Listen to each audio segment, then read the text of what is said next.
E aí, meu povo, beleza? Esse vídeo, ou pelo menos alguns vídeos, quero fazer sobre filosofia. Você já viu aí, né?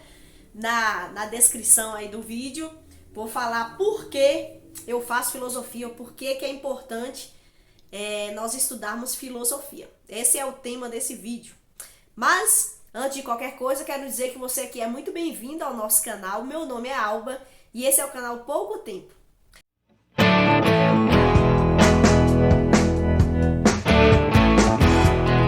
Queria pedir também que você, por favor, se inscreva no canal. É uma coisa muito importante pra gente. Você sabe, todo vídeo que você assiste aqui no YouTube, o pessoal fala, se inscreve no canal, deixa um like, compartilha, ativa o sininho, porque realmente essas coisas são importantes. E gostaria também de pedir que você assistisse aí até o final.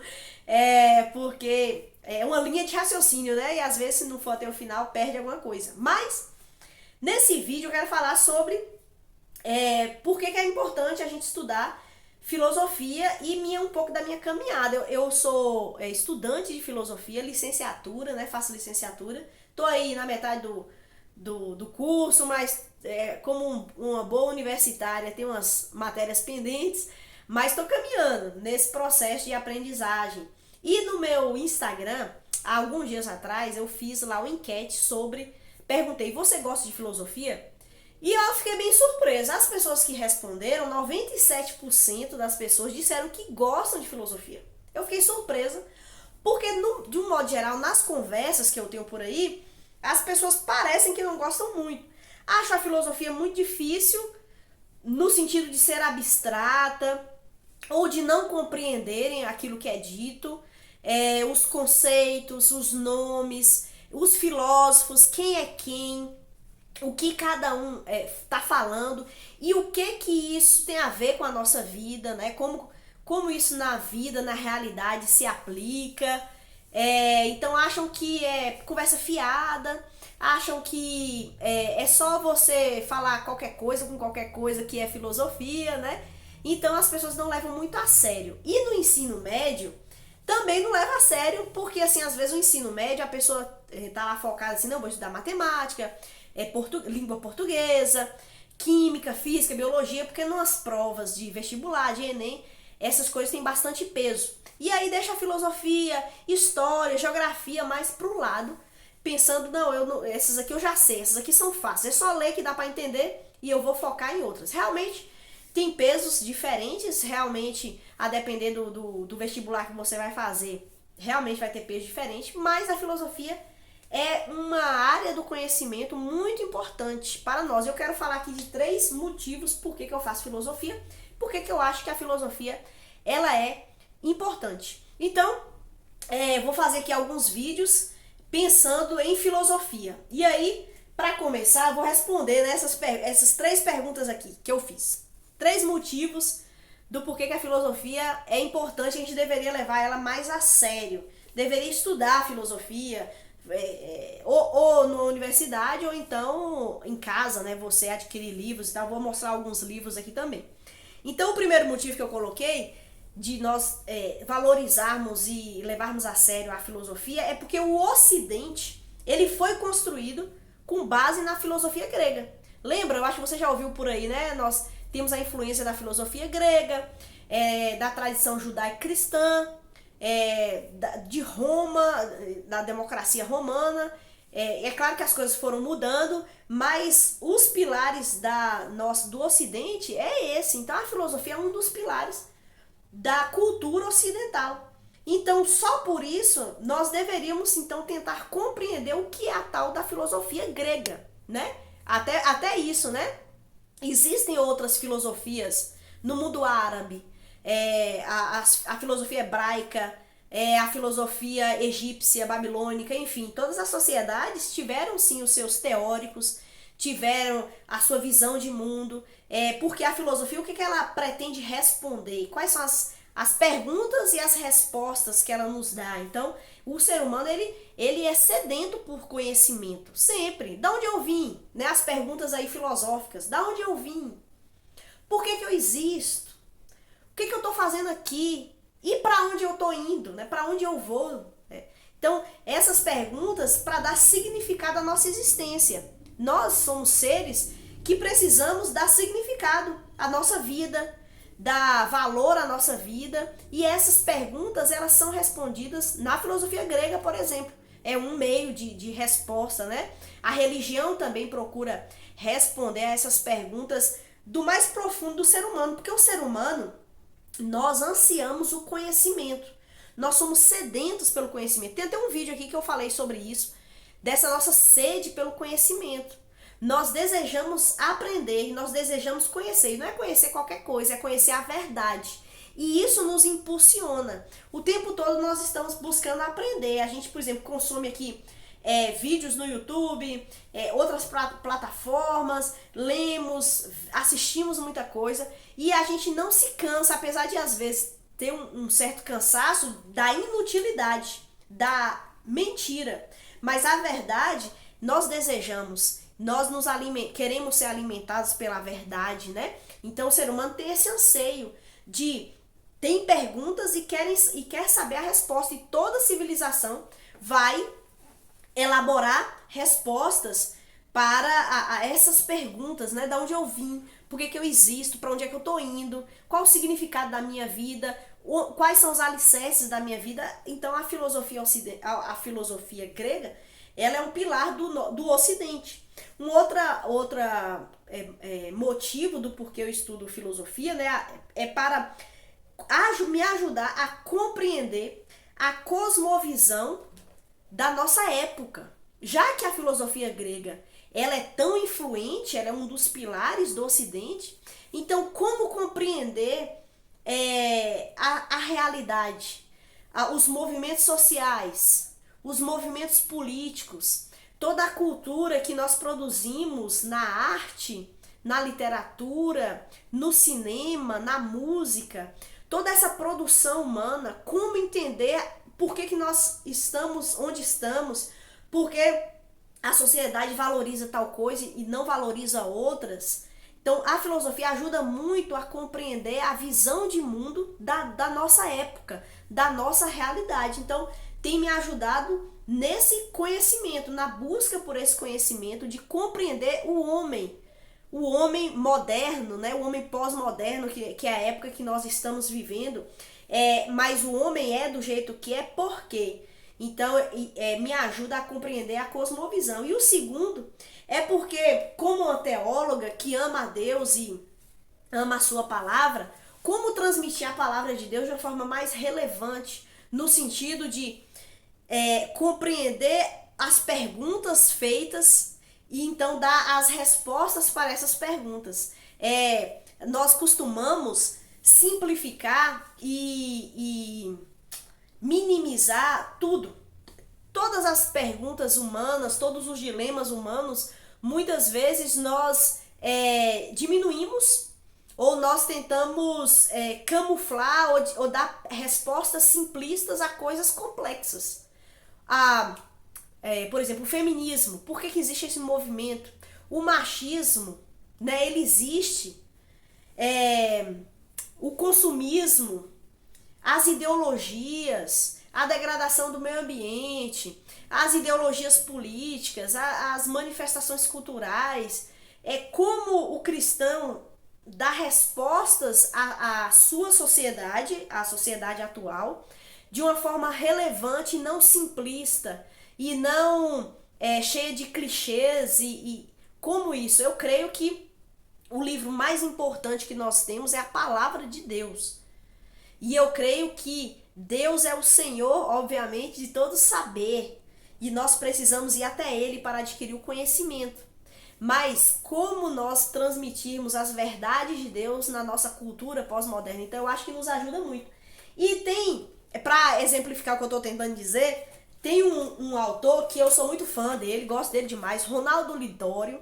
Ele escreveu Antropologia Missionária. Eu já consumi muita coisa que ele produz, que ele já fez, porque ele é um homem muito capacitado em missões transculturais. E nós vivemos numa transculturalidade sempre. Apesar de falar o mesmo idioma, às vezes a gente não fala a mesma língua, a gente não se entende, a gente não se comunica.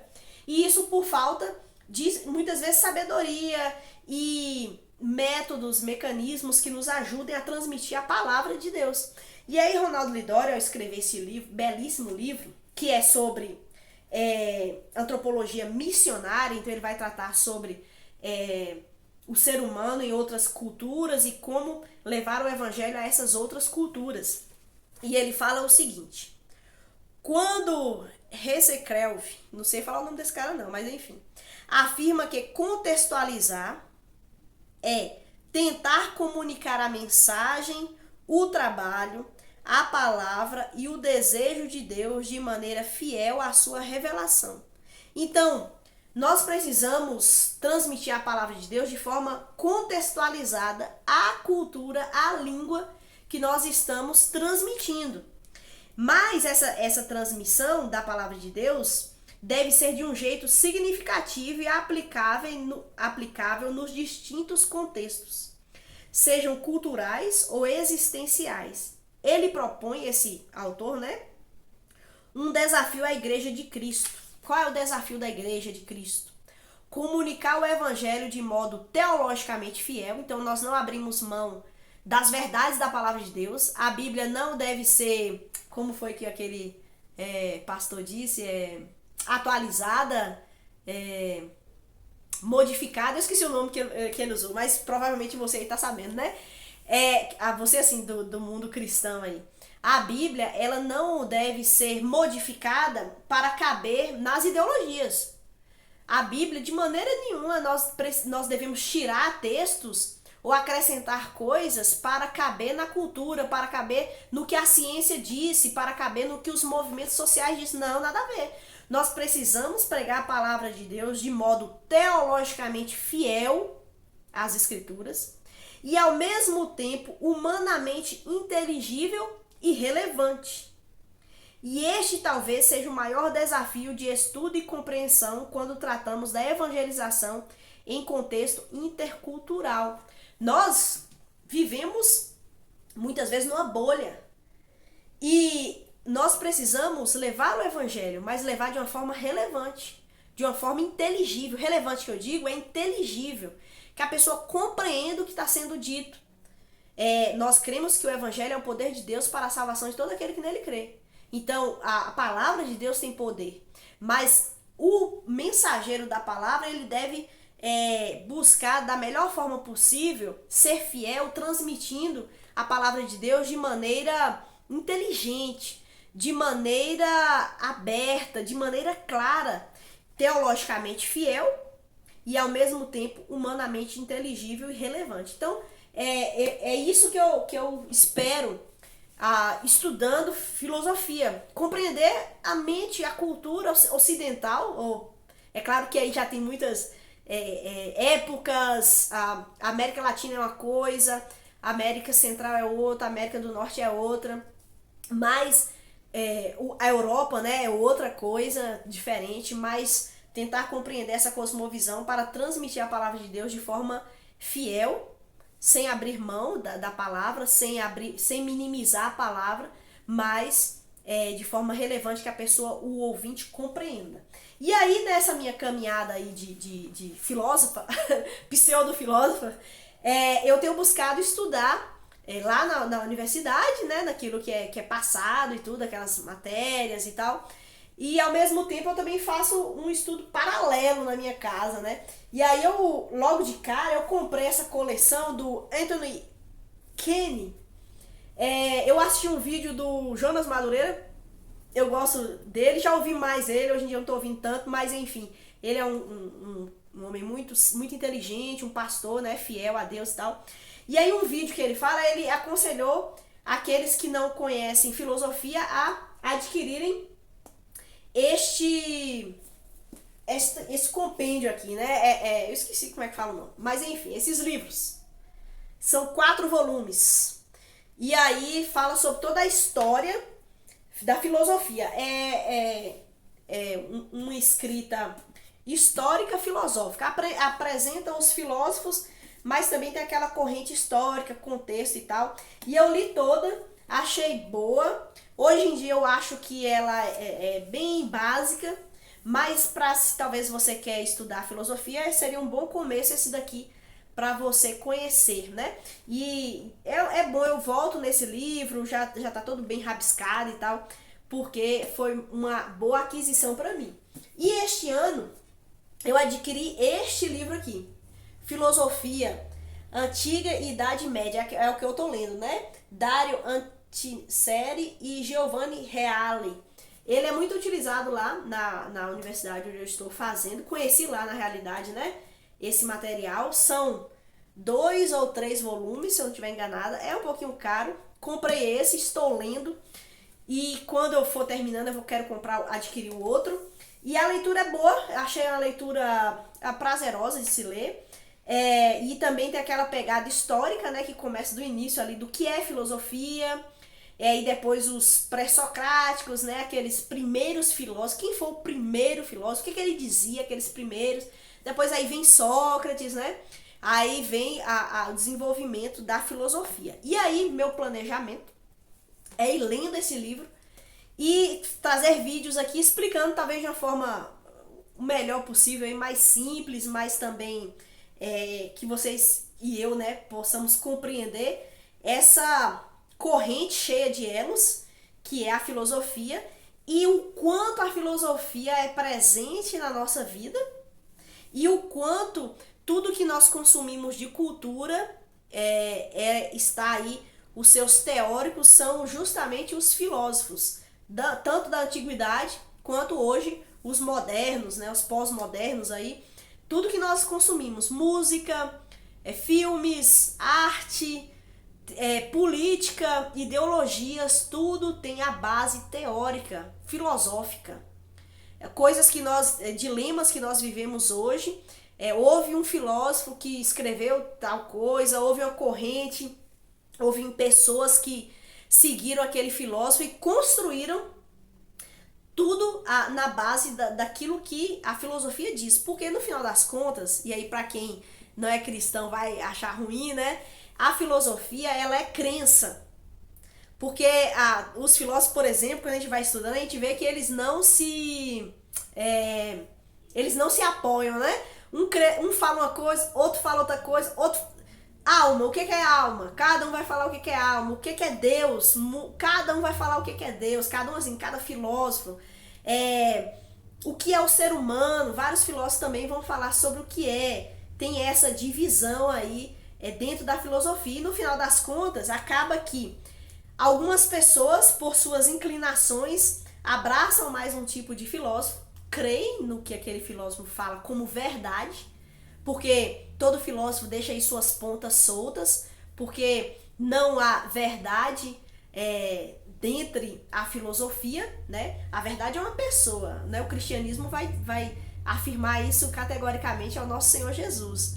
E aí, como a filosofia, ela se recusa a se curvar diante de Jesus, que é a verdade, então, apesar dela produzir coisas boas, mas há muita ponta solta e coisas ruins também são criadas. Porque o ser humano, quando ele se divorcia de Deus, ele está à mercê de, achando-se sábio, tornar-se louco, né? Então, há essa coisa aí. E aí, o ser humano, achando-se sábio, torna-se louco, ele produz, na sua loucura, música, cultura, cinema, e popularizado. E nós, povão, né? Povão, consome.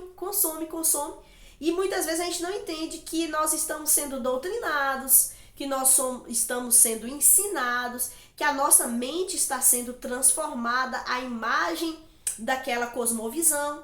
E muitas vezes estamos nos afastando de Deus. Não é à toa que a palavra de Deus diz: não vos conformeis com este mundo, antes transformai-vos pela renovação da vossa mente. Então, nós não podemos engolir tudo, consumir tudo e achar que está tudo bem. Não.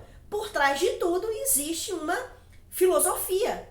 Existe uma base teórica que crê que o homem precisa ser daquela forma. E no final de tudo, não querendo ser reducionista, mas o ser humano que está divorciado de Deus quer dizer para o ser humano: olha, você não precisa de Deus. Deus não existe. Deus não interfere na existência. Depois dessa vida não existe mais nada. Você não precisa dar contas para ninguém. Sua vida, suas regras, seu corpo, tudo é seu. E aí quer nos afastar de Deus. Mas é importante a gente ler. Ao mesmo tempo que eu digo isso, os filósofos, muitos disseram coisas muito interessantes, relevantes e sérias.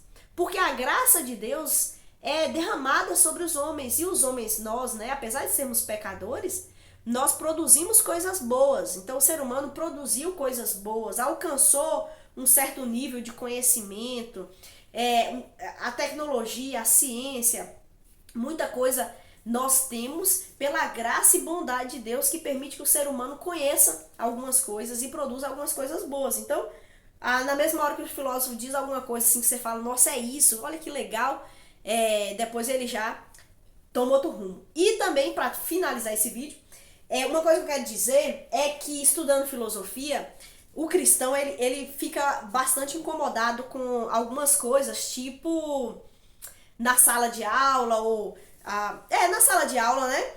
Ou então em próprios alguns livros, trazerem como se o cristianismo fosse filosofia, ou como se Jesus fosse um filósofo, ou pior, quando dizem que a Bíblia foi escrita baseada na filosofia. E aí isso é de uma ignorância, no sentido de falta de conhecimento muito grande, né? As pessoas não levam a sério a tradição judaica, o povo hebreu, que é um povo extremamente antigo, não leva em conta como foi construído o Antigo Testamento, não leva em conta como foi construído o Novo Testamento, não fazem um paralelo entre Jesus, então, a igreja e a filosofia, o que tem a ver uma coisa com a outra, porque na filosofia, na ética principalmente, né, vamos tratar ali sobre a moral, a parte da moral, da ética, tem semelhanças com o que o cristianismo fala de que nós devemos viver. E aí a pessoa reduz o cristianismo a isso, a valores éticos e morais, e não leva em consideração nada mais, e a profundidade que é, a riqueza que é a palavra de Deus. Então, nós que somos estudantes, às vezes ficamos muito incomodados, porque quando nós tentamos falar, não, isso não é bem assim, a Bíblia não foi escrita no século IV, no século V antes de Cristo. Não, a Bíblia foi escrita muito tempo antes, e o Novo Testamento foi escrito ali 40 anos depois de Cristo, 50 anos depois de Cristo, anos 50, anos 60, anos 70, e o último livro foi escrito no ano 90 pelo apóstolo João. E os crentes dos primórdios da igreja, eles ouviram os próprios discípulos lendo o que eles acabavam de escrever e falando a respeito de Jesus, os desdobramentos do evangelho, e eles mesmos podiam testificar, porque muitos viram Jesus, muitos conviveram com Jesus, muitos viram o nascimento da igreja, os milagres e tudo mais. E aí, no ano 90, então, a Bíblia ela é encerrada, terminado os seus escritos, e depois só existe mesmo a compilação deles. E aí a pessoa deixa de mão tudo isso. Tem uma ciência muito interessante chamada crítica textual. Se você quiser estudar mais sobre isso, você procura aí no YouTube sobre crítica textual. É muito interessante.